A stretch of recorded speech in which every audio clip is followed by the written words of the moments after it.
The Great Depression was the turning point of the 20th century.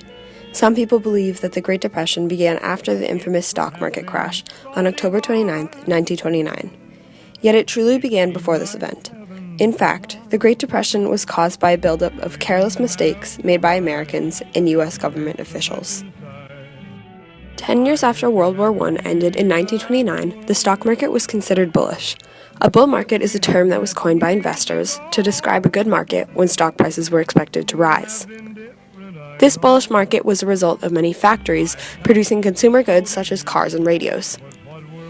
It was at this time that people were told that anyone could become rich because all you had to do was invest money and the stock would grow. Even the president at the time, Herbert Hoover, went as far as to say that if you invested in stocks, poverty would disappear and American wealth would increase. Ironically enough, Hoover and other U.S. officials ran a laissez-faire economy in which they did not regulate the economy. This includes doing nothing to control banking, agriculture, or even predict the stability of the economy. This tactic, if you can even call it one, was just another burden to the economy. As a result of Hoover's not-so-wise advice, many Americans decided to invest in stocks instead of putting their money in savings accounts. A margin was the type of loan that Americans used in order to buy stocks. As more and more people invested money, companies including farms began to overproduce and they did not make enough money for production costs. Hoover, who was the government's food administrator during World War I, encouraged farms to produce enough food to feed the U.S. and their allies in Europe during World War I.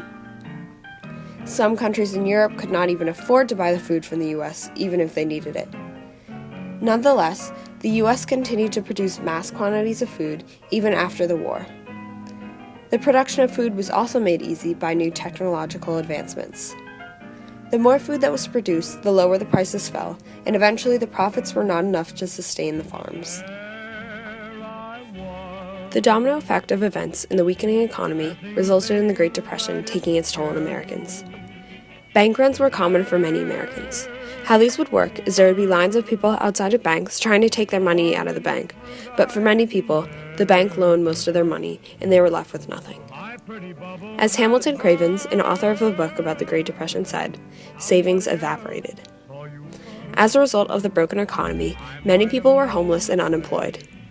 Many of the homeless were veterans of World War I, farmers, and the black community. These people looked to soup kitchens for their food, and even the most desperate people searched trash cans of restaurants for scraps. Massive breadlines of people waiting to receive any free food were also very common. Homeless families often built makeshift homes out of scrap metal in city parks because there was nowhere else for them to go.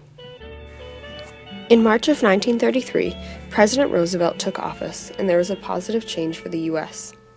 FDR called it the New Deal, a series of reforms to put America back on its feet. These reforms included Social Security, government control over banks, and higher taxes on the upper class.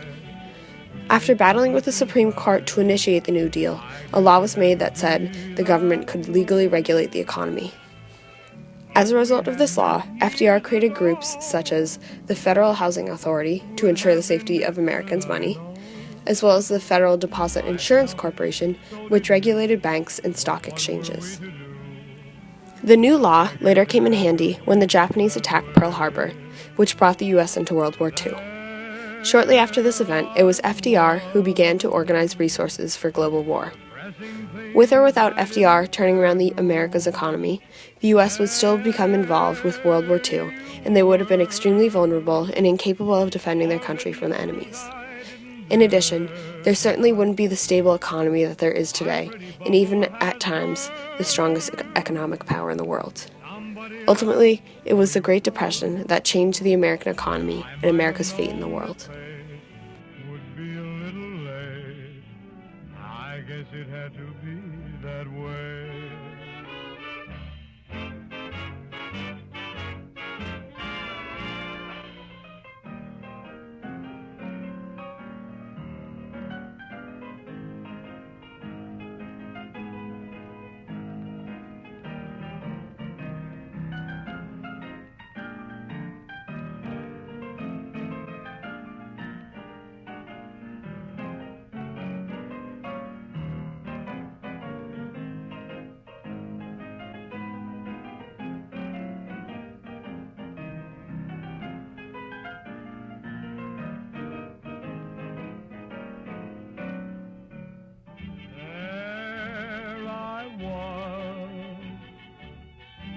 caressing things I didn't care to.